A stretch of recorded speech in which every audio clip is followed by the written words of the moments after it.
ప్రస్తుతం మనతో పాటు బీఆర్ఎస్ పార్టీ సీనియర్ నాయకులు గోగుల రవీందర్ రెడ్డి గారు ఉన్నారు. రవీందర్ రెడ్డి గారు, అంటే మనకి ఎన్నికల టైంలో హరీష్ రావు గారిని కావచ్చు, కేటీఆర్ని ఇట్లా విచారణ పేర్లతో పిలవడం ఏ విధంగా చూడొచ్చు అంటారు? నెక్స్ట్ ఇప్పుడు ఈ మున్సిపల్ ఎన్నికల్లో బీఆర్ఎస్కి ఏమైనా నష్టం చేకూర్చే అవకాశాలు ఉన్నాయనుకోవచ్చు. నేను ఏమంటున్నా అంటే రేవంత్ రెడ్డి అంటోనికి ఇంతకంటే ఏం చేత కాదు కదా.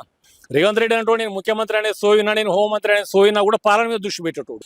పాలించడం చేతగాకనే ఈ డైవర్షన్ పాలిటిక్స్ లో భాగంగా ఒకసారి కేటీఆర్ గారికి నోటీస్ ఇస్తారు, ఒకసారి హరీష్ రావు గారికి నోటీస్ ఇస్తారు, తర్వాత కేసీఆర్ గారికి ఇస్తారు, లేదా బీఆర్ఎస్ పార్టీ నాయకులకు ఇస్తారు. తెల్లవారు లేస్తే ఇంటిని ముందర చేసుకుని బతకడమే కాంగ్రెస్ పార్టీ నైజాం. కాబట్టి వాటిని నమ్ముకొని బ్రతుకుతా ఉన్నది. పాలించడం చేతగాక, చిత్తశుద్ధి లేక, పాలించే దమ్ము లేక భారతదేశంలోనే అట్టర్ ఫ్లాప్ ముఖ్యమంత్రి ఎవడన్నా ఉన్నాడంటే తెలంగాణ రాష్ట్రంలో ఇలా రేవంత్ రెడ్డి మాత్రమే ఉన్నాడు. కాబట్టి ఈ తంతు కొనసాగుతూ ఉంది. ఓకే, ఎందుకు అట్లా చెప్తారు అంటే ఆయన సన్న బియ్యము, రేషన్ కార్డులు ఇవన్నీ కనిపించట్లేదు.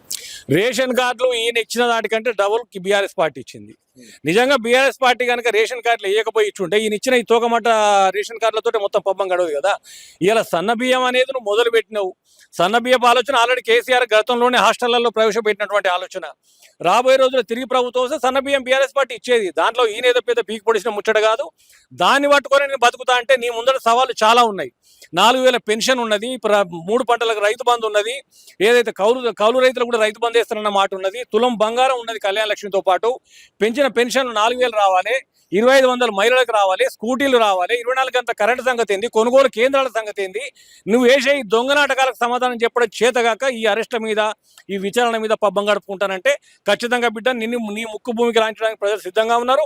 మొన్న జరిగినటువంటి గ్రామ పంచాయతీ ఎన్నికల్లో మీకు బుద్ధి చెప్పిండు.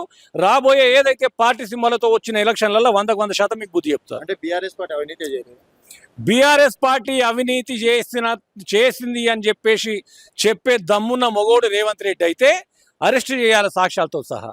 అరెస్ట్ చేయడం చేతగానప్పుడు, ఎన్నిసార్లు విచారణలకు విధిచినా కూడా అరెస్ట్ చేయలేకపోయినప్పుడే బీఆర్ఎస్ పార్టీ నీతి నిజాయితీ ఏ స్థాయిలో ఉన్నదో అర్థమవుతా ఉన్నది. నిజంగా అవినీతే కనుక చేసి ఉంటే ఈయన ఎవడడ్డపడుతున్నాడు ఆపమని బాటంగా చెప్తున్నారు కదా. నీకు దమ్ముంటే మమ్మల్ని అరెస్ట్ చేయమని చెప్పేసి, నీ దగ్గర ఉన్న ఆధారాలు బయట పెట్టమని చెప్పేసి సవాల్ విసురుతున్నాం కదా. ఎందుకు చేయట్లేదు మరి? రేపు మున్సిపల్ ఎలక్షన్స్ లో అంటే సర్పంచ్ లో 4000 ఇచ్చడం అని గొప్పగా చెప్పుకుంటున్నారు కదా. ఇది పార్టీ సింబల్. ఖచ్చితంగా గొప్పగానే చెప్తాం. ఎందుకు గొప్పగా చెప్తాం అంటే బీఆర్ఎస్ ప్రభుత్వంలో కాంగ్రెస్ పార్టీ సర్పంచ్ల పరిస్థితి ఎట్లుందో మనందరికీ తెలిసిన విషయమే. రేపు రాబోయే మున్సిపల్ కానీ జడ్పీటీసీ ఎంపీటీసీలలో కూడా 100% ప్రజలకు మద్దతుగా, ప్రజల హక్కుల కోసం పోరాడుతున్నటువంటి ఏకైక పార్టీ బీఆర్ఎస్. కాబట్టి కేసీఆర్ గారి నాయకత్వాన్ని బలపరుస్తూ, కేసీఆర్ గారి నాయకత్వమే తెలంగాణకు శ్రీరామ రక్ష అని చెప్పడానికి ప్రజలు సిద్ధంగా ఉన్నారు. కాబట్టి ఖచ్చితంగా మెజారిటీ సీట్లు రాబోయే ఎన్నికలలో గెలుస్తామని చెప్పేసి నమ్మకం.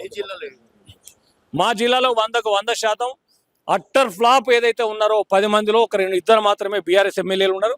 మిగతా 8 నియోజకవర్గాలలో ఇలా చెన్నూరు నియోజకవర్గాల నుంచి దగ్గర 2000 మంది ఇలా జాయిన్ కావడానికి ఇక్కడికి వస్తూ ఉన్నారు భవన్కి.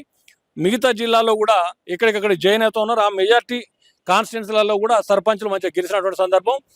వన్ సైడ్ గతంలో ఏదైతే 10కి 10 బీఆర్ఎస్ గెలిచిన చరిత్ర ఉందో ఖచ్చితంగా రాబోయే రోజుల్లో, రాబోయే శాసనసభ ఎన్నికలలో 10కి 10 మళ్ళీ బీఆర్ఎస్ పార్టీ గెలిచే అవకాశం ఉంది.